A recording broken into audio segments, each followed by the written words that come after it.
Un conte de sagesse, La grotte au loup, de Patrick Fishman. Ici se joua jadis un épisode mystérieux qui semble échapper aux lois de ce monde. On ne l'appelait pas encore la grotte au loup. C'était un lieu sauvage et discret. Et c'est là qu'un jour, dans les profondeurs de l'antre, un loup galeux se réfugia pour fuir la disgrâce et l'humiliation. Le meneur incontesté de la horde, ce puissant chef au poil roux qui faisait trembler ses rivaux, danser et haleter les louves, avait fini par déchoir, subir les assauts et le bannissement des siens. Sa fourrure légendaire n'était plus qu'une peau désolée, son allure omnipotente un souvenir cuisant. Et par une nuit de pleine lune, déchiré par les crocs tranchants de l'esselement, il pria avec ferveur. Puissant Seigneur de vie, roi des libellules, des ours et des loups, si tu me guéris, oh si tu me guéris, je te le promets, oui, oh oui, je me ferai moine. Et le loup n'eut même pas le temps de se surprendre à déraisonner qu'un éclair inouï zébra la nuit. Un décret sacré venait d'être paraphé par le ciel. Il vit sa magnifique fourrure renaître. Il était de nouveau roi des loups, mais contraint par sa promesse et la morne vie monacale qui l'attendait. Fini la bonne chère et les soirs bleus à roucouler dans le giron des louves. Terminer les dissuasions pour écarter un rival. Oublier la compagnie des bêtes, des chaînes sans âge, les équipés sous la lune. Il quitta la grotte embarrassé. Il s'est sur un haut rocher. Il hurla malgré tout un long merci vers les étoiles, et puis s'en alla accomplir sa destinée. Il marcha dans les bois jusqu'au petit matin. En lisière, il aperçut une bure crieuse posée sur la branche d'un châtaignier. Un ermite l'avait ôtée, venu mourir ici, comme dans le cœur d'une mère. « Merci pour ce vêtement, dit-il de sa voix caverneuse. » Il soupira, réalisant qu'il allait dissimuler sa fourrure légendaire et sa vraie nature. Il enfila l'habit, puis, comme il fallait bien s'y essayer, il se leva sur ses pattes arrière, comme un homme, avant de repartir chancelant. Mais au bout de 1000 pas, plus assuré, il aperçut les premiers hameaux. Il avait fière allure. Certes, ses oreilles pointues et dressées sortaient de son capuchon, ses griffes faisaient teinter les pavés gris, et son faciès n'était sûrement pas celui d'un saint. Mais il avait foi en sa chance, et le soleil brillait. Sur son passage, pourtant, les fermières attrapèrent leurs enfants en toute hâte, rentrèrent chez elles, barrèrent leurs volets, et des oies détalèrent en cacardant. Le loup moine lui monta dignement le dernier raidillon et cogna à la porte de l'abbaye. Le moine portier, d'ordinaire accueillant, frissonna en découvrant son frère. Dans un claquement de dents fâcheux, il bredouilla les versets de bienvenue de son ordre et s'éclipsa pour alerter l'abbé. Et bientôt, une poignée de méditants se cacha aussi dans les ruelles des converses, les yeux exorbités. Un vent de panique s'insinua sous les robes et des prières fusèrent de tous côtés. Seul le supérieur s'avança, tout heureux, à l'idée de pacifier un adepte aussi sauvage. « Oh, bienvenue, frère loup.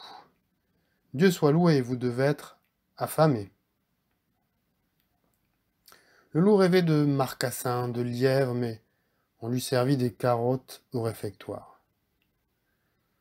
Les moines tremblants se rapprochèrent les uns des autres sur un seul banc, effarés par les crocs acérés en demi-lune et les yeux incandescents. Le repas terminé, l'abbé emmena le nouveau venu visiter l'église, la salle capitulaire, le scriptorium, puis le dortoir. Les moines avaient déjà pris soin d'aligner leurs matelas dans un coin et de placer des crucifix autour de leur refuge. Et la première nuit, ils frémirent quand les ronflements furieux de frère loup se rehaussèrent de mouvements de gueule, de langue et de pattes. Et puis, ils finirent par se détendre avant de s'endormir. On s'habitue à tout. L'abbé concocta pour son novice un programme céleste. Il l'initia à la lecture des évangiles, aux enluminures et au jardinage. Car pour ce qui concernait la vie spirituelle et communautaire, il avait, disait-il, tout à apprendre.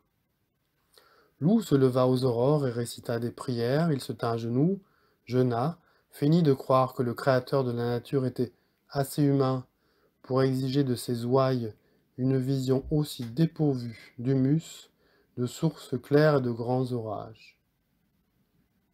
Il apprit avec soin et prudence les finesses du chant grégorien, qu'il ponctuait toutefois de grands Alléluia qui faisaient vibrer les vitraux et les encensoirs. Et quand il advint la pleine lune de mai, il erra dans la bibliothèque pour renifler chaque grimoire, en quête de mots moussus et de prières boisées. Il flaira sous le cuir des relures pour dénicher les bénédictions et les ravissements, recueillis par quelques enthousiastes sous la pluie, mais il en trouva très peu, au regard du nombre impressionnant de livres qui transpiraient de peur. Les hommes étaient polarisés sur la souffrance. Ils se privaient de joies simples et d'herbes grasses. Heureusement, il mit enfin la patte et la griffe sur un psaume inspiré, où il était question d'exultation et de miel. Phrase qu'il butina jusqu'à l'aube avant de s'endormir béat, fusionnant les mots abeille et abbaye dans une liturgie empruntée à la langue des oiseaux.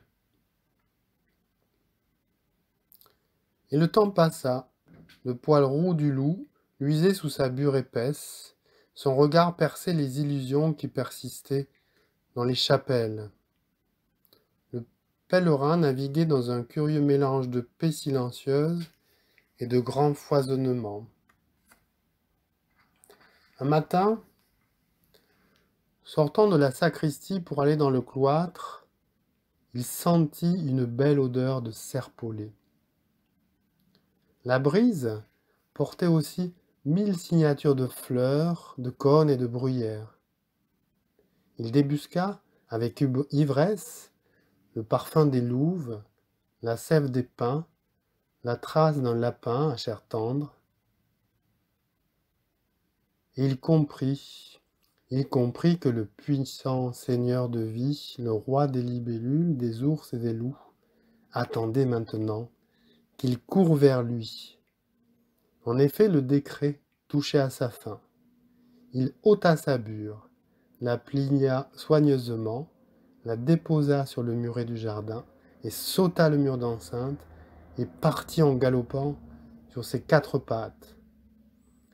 Jamais il ne s'était senti aussi proche de la divinité. Chaque foulée était un hymne à la terre, le vent doux sifflant dans ses poils psalmodiait des oraisons. Et franchissant une grande messe de brins d'herbe et de cèpes noirs, le grand loup roux, totalement guéri, connut enfin l'extase.